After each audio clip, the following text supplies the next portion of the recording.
Ponyo, Porco Rosso, Princess Mononoke, Totoro. This video is gonna be amazing to make, and this story starts during the Second World War.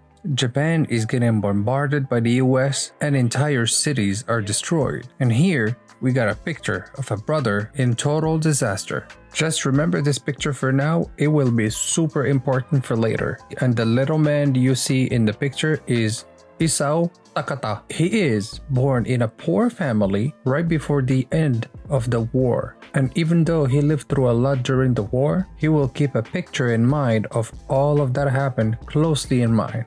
Next, Isao goes to the University of Tokyo and he studies the French literature. And you're going to ask me, why does he want to study that specifically? He loves realism so much that he found that in the French literature, there is so much of it and so much content about that, so he decided to study it.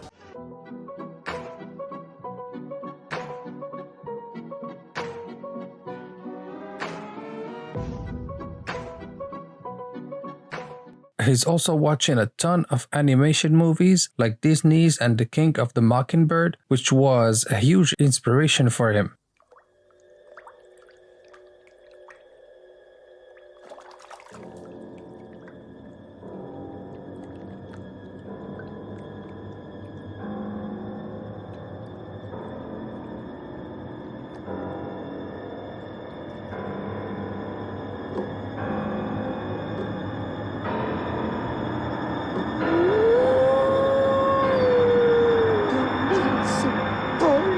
The richness of these animated movies inspired him so much in terms of how close they actually get to how real the situation is actually. And the barrier between reality and fantasy gets thinner and thinner actually. And that makes every image in the movie even more precious, innovative, and inventive, with a super meaning when you look deeper and deeper inside those images. After the end of his studies at the University of Tokyo, he goes to work in the biggest Japanese animation studio called the Toei, and he was first hired to sweep the floor. From there, he went on to become an assistant, and he kept on growing and going up the ladder until he started to create his first animation series in the 60s called Ken the Wolf Child. And since the making of that series, Isao completely loved everything about the whole process. He loved the people, he loved the work, he loved the animation, he loved making everything about that series, to the point where he actually became the vice president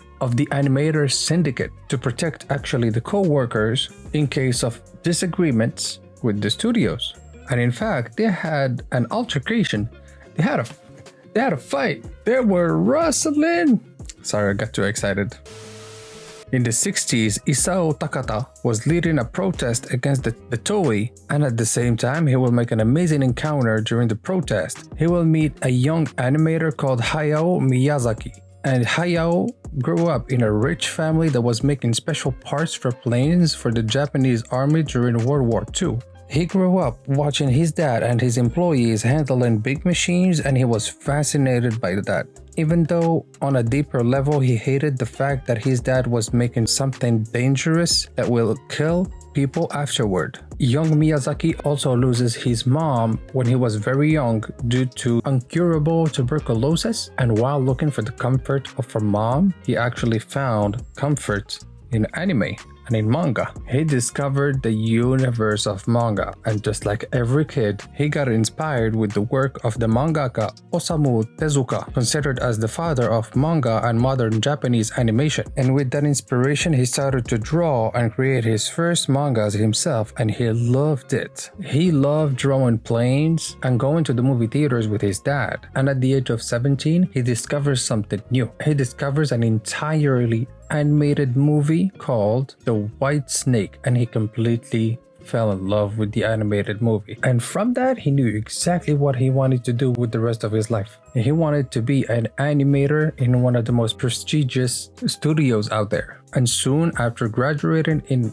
economy studies, I know it doesn't sound like what he wanted to do, but hey, he had to do it in the beginning, and then he can do whatever he wanted from there. But don't worry, He will get there eventually. Soon after that, he also gets a job at the biggest animation studio, the Toei, and starts at the very bottom of the company. And throughout time and many experiences, he becomes slowly but surely an excellent animator. And through that, he will get the opportunity to work on various projects such as Ken the Wolf Child. Miyazaki loved everything about this world of animation. He loved the people, he loved the work, and everything about it. And during the famous protests of the 60s for the protection of the workers, he meets his wife Akemi Ota, then friend and rival Takahato Isao, the one we were talking about in the beginning of the video. Isao is already a producer at the time, and he asks Miyazaki to become the chief animator, so meaning the one to have the final word on the project, on the artistic conception and the decoration of the next movie.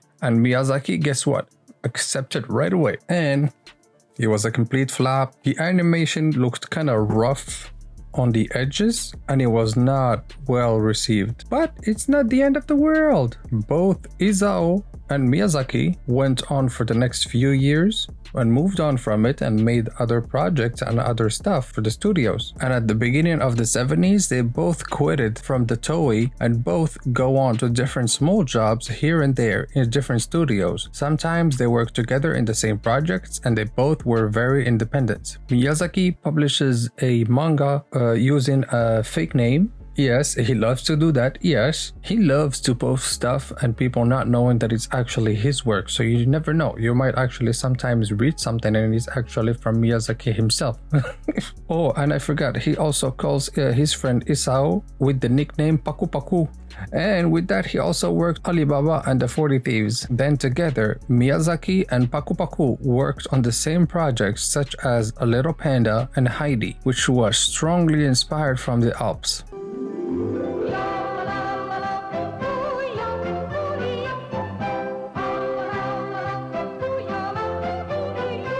And after Heidi, there was an increase of anime and manga being made in the 70s, and each one of them had a complex, simplistic to look at, and super interesting to interact with. Isao leaves to make his own movies from now on, and Miyazaki is left by himself, and he doesn't know what to do, and he's always asking himself, should he actually start on producing movies by himself actually? And that's when he actually started to produce his own movies. And he first started with a little TV series called Conan.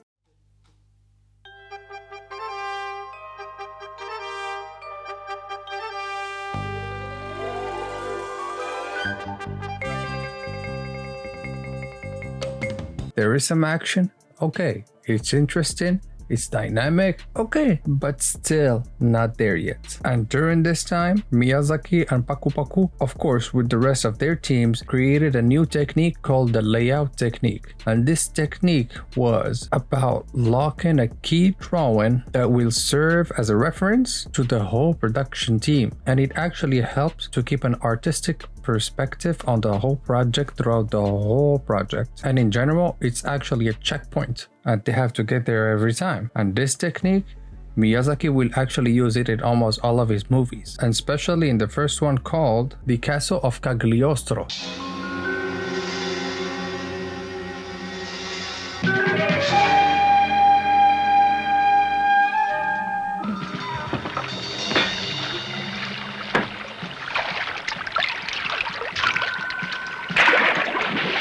The movie is great. We discover the elegance of Miyazaki and his sense as an artist, especially when it comes to realism of the movie. And sometimes people would say it was even a bit too much, like too much details, but it also gives him a certain charm because of the fluidity of the movie. The details, the European decor, the music, everything was working in a certain harmony, and people loved discovering this world, Miyazaki's world. And still it was not enough, but he didn't stop there. He went on and grabbed all of his work and went to a bunch of production studios, but not one kept his projects because they thought Miyazaki was already outdated. And that's when Miyazaki actually put his projects to the side to actually work on other projects for other people, until a journalist came and found him and he wanted to actually make an article about Miyazaki. And when Miyazaki knew that, he was delighted. So they started to make the article, and the journalist's name is Toshio Suzuki, and he works for a magazine that's specialized in manga. And from there, he publishes an article on Miyazaki, and they also created a professional relationship. And at that point, Miyazaki wants to make a new movie, and he tells that to Suzuki, and Suzuki totally approves of that, and he wants to help him actually. So Suzuki goes to his editor because yes, he's got a boss. So he goes to his editor and he asks him, oh, how about a new Miyazaki movie? It might be good. And he tells them about how it goes and how it is and how his movie is gonna be looking like. But all of that under the condition of Miyazaki creating a successful manga. And then guess what happened? He publishes Nausicaa of the Valley of the Wind in the beginning of the 80s. And just like he predicted it, it was a huge success. Now the editor has to keep his promise and make the movie, so that's what they did. So from now they started to work on the movie of the Nausicaa manga that he just made, and with the help of one of his rivals called Isao Takata. He got in the project, and as soon as he got in the project, everything could run smoothly during the production of the movie. And at the age of 43 years old, Miyazaki releases the movie Nausicaa of the Valley of the Wind. All right, princess, ready to launch! Tato, hold on! All I do is worry when she's running around out there. I'm Nausicaa. I'm from the Valley of the Wind. Princess! Soon this place too will be consumed by the toxic jungle. But I don't understand. Who could have polluted the entire Earth? The anger of the Om reflects the anger of the Earth. The Earth knows it's wrong for us to survive.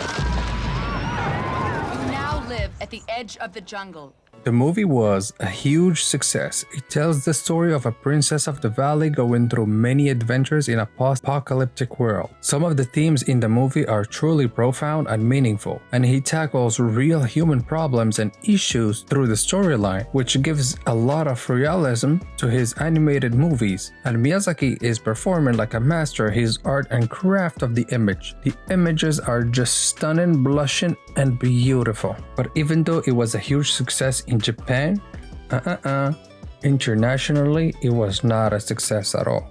And why? Because of distribution, where a lot of shady stuff happened, a lot of cuts happened to the movies, and a lot of stuff got changed to the movies in other countries. So people didn't have that same connection to the movie that people had did in Japan. Like in here, for example, in the US, it was called Warrior of the Wind.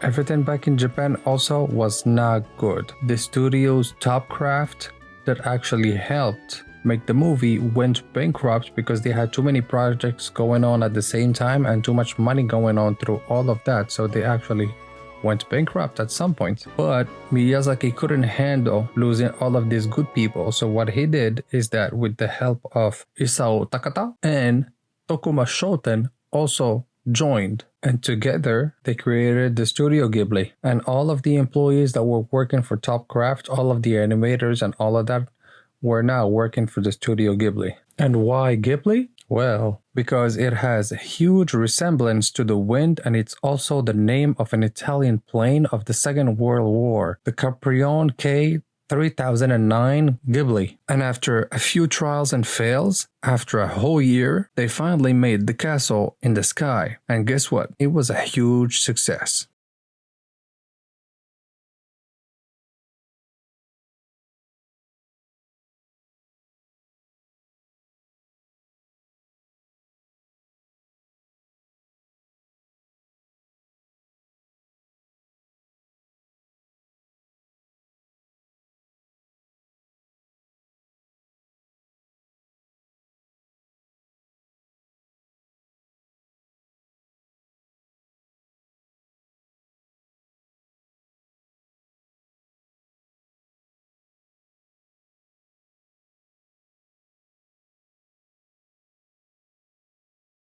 It's an adventure story with full of mysteries and richness, and it tells you the story of two kids going on an adventure to find the legendary flying castle while being pursued by pirates and governmental agents. Crazy, I know, right? But it works. It works. And it's actually great to watch.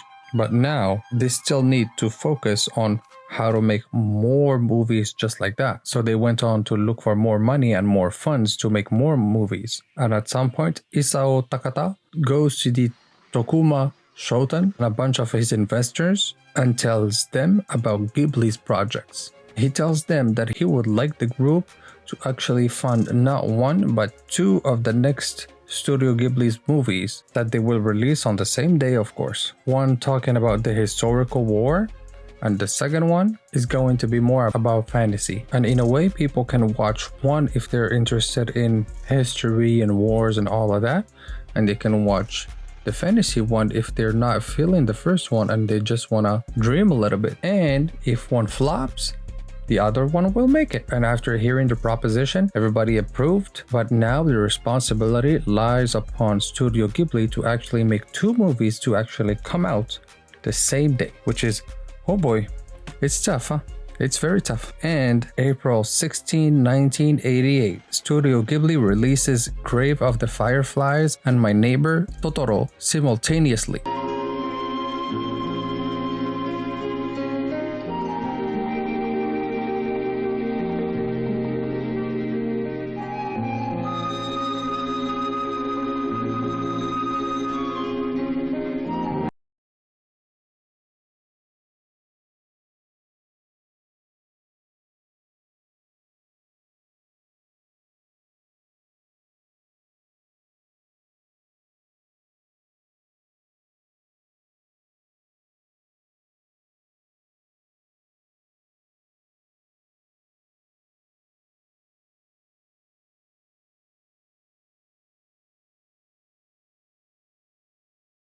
The first one talks about two orphans during the Second World War and try the best they can to survive, and the emotions we get from that movie is thrilling. Watching some of the scenes of that movie, it makes you emotional. Then for the second movie, The Excellent Totoro, the story of two sisters that discover Totoro, a forest magical beast, and we see through all the movie the adventures they have, and let me tell you, almost all the shots are perfect in the movie. And up until today, this movie is amazing. They will always sell a bunch of merch, especially Totoro plushies.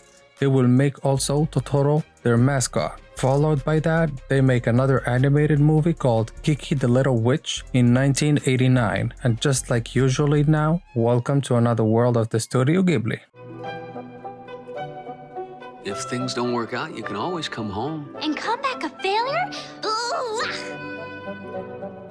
Wow. Look at this city.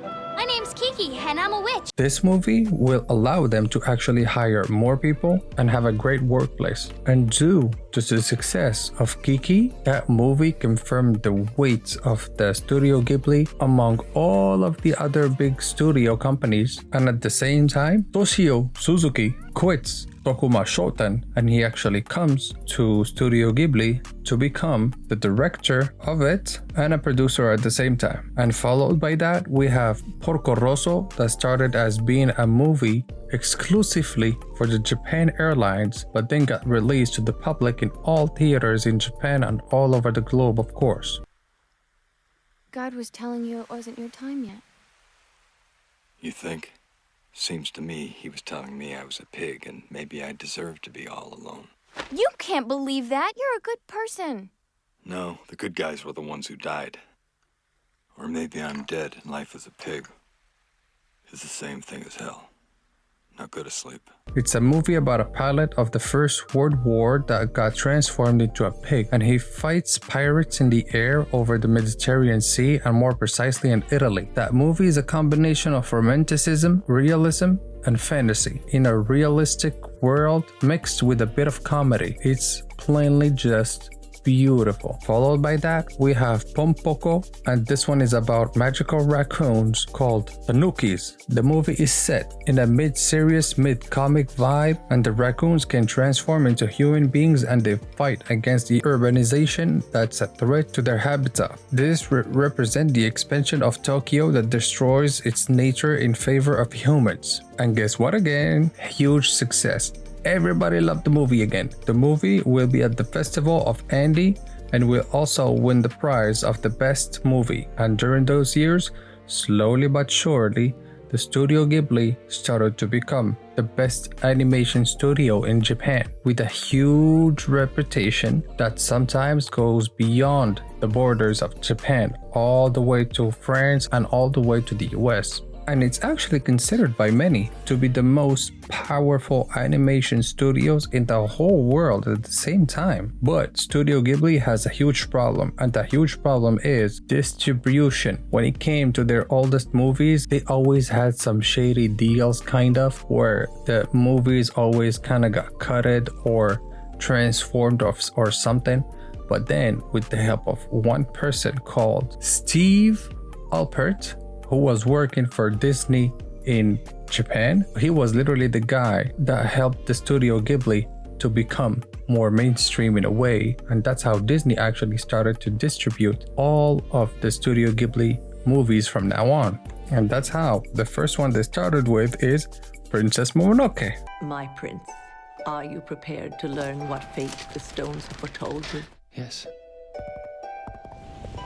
There is evil at work in the land to the west, Prince Ashitaka.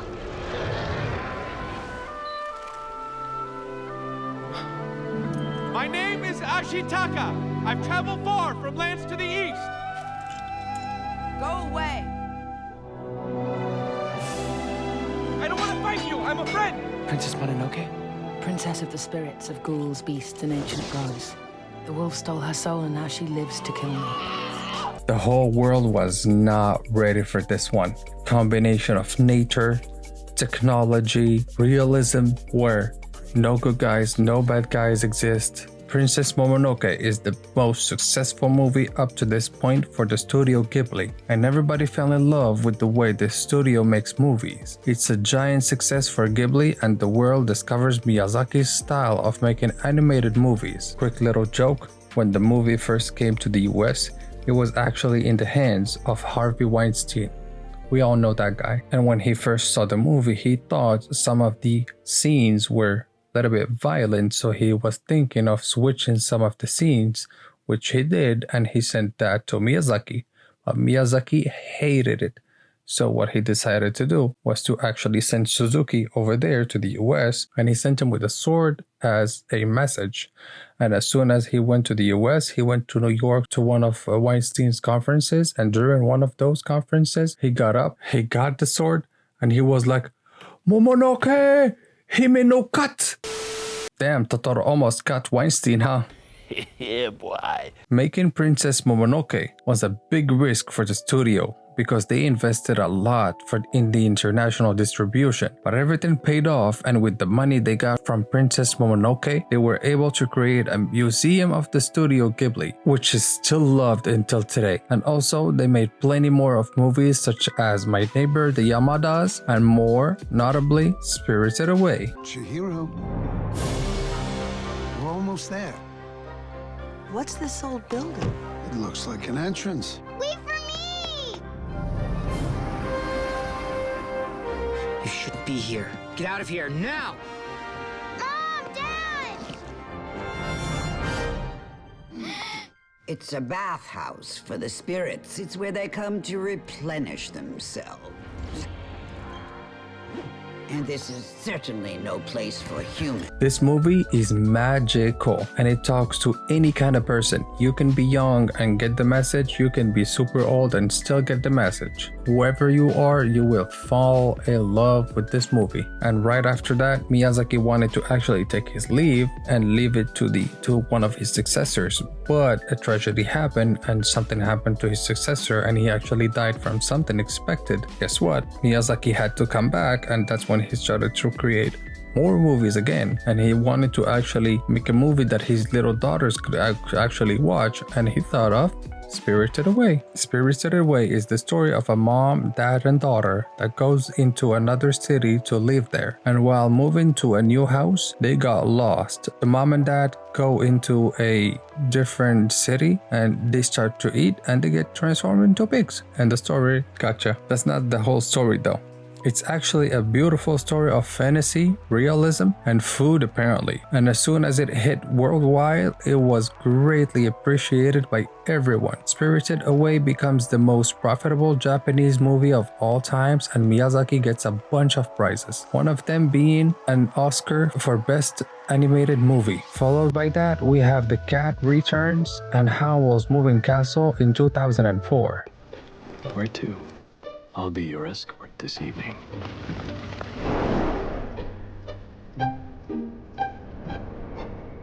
No, Sophie, you need to be more careful. It's dangerous out there. His heart belongs to me. Are you a howl? I'm going to help you break the spell that you're under.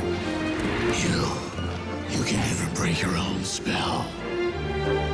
Strapping young men are so difficult to deal with.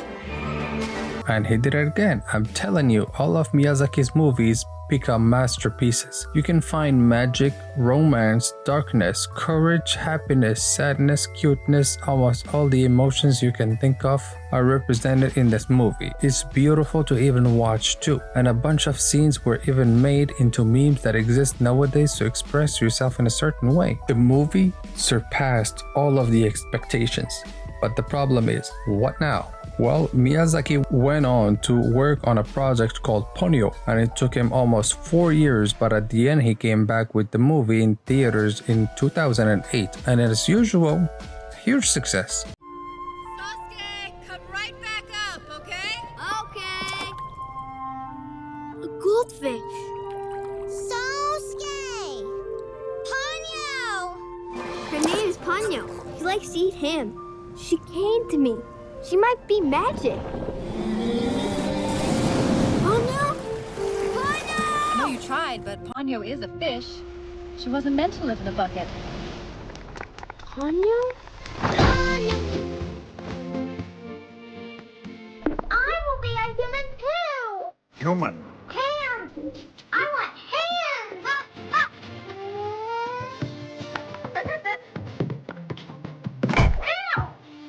And the edge of the ocean will begin again.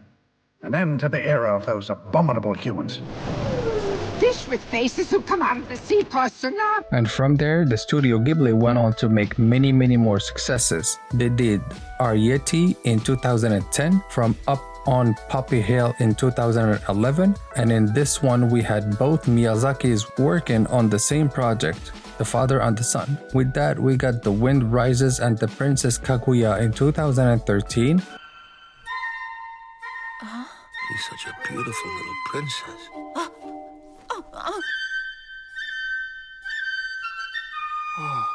That kid's weird. She grows fast, like bamboo. Have you gotten bigger again? Yeah? You think so?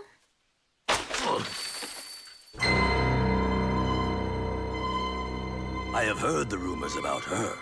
And when Marty was there in 2014, and then Miyazaki started to get older and older, and he couldn't handle the same pace he did back then. That's why the next movies of the Studio Ghibli took some time to come, but definitely did by 2016, The Red Turtle, and also his grand return and his final movie of Miyazaki, The Boy and the Heron. And I talked about this topic in my previous reaction video, so go watch it. All the details about the movie are there. But in general, it's a movie that represents his life as an animator at Ghibli, the different universes he created, and this movie is so powerful in emotions and full of connotations. Miyazaki today is 90 years old, but don't disrespect the old man. He's retired but still goes to watch what's happening on the sets. His legacy was passed on the next generation, and most of his friends started the Studio Ghibli with him are long gone already. The Studio Ghibli nowadays has 40 years of existence and is still making crazy good animation movies, competing with the best movies out there. Their style got world-renowned for many topics such as strong feminism, leadership, and ecology,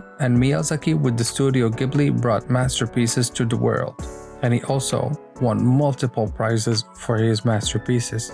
The Ghibli movie became a pillar of the animation world, and throughout experiencing the Ghibli movies myself personally, they make your mind invade You travel, you go outside of your mind when you're actually watching one of those movies, and you actually go into a beautiful worlds that were created by Miyazaki's mind. And sometimes we would be talking about serious topics, and sometimes we would be laughing, and sometimes we would be just looking at something. And all of that with beautiful pictures in all of the movies. Studio Ghibli was a huge pillar in my own growth, and watching many of their movies throughout my growing up years, I will cherish those memories and those movies forever, and I will also pass them forever. This was the story of the Studio Ghibli.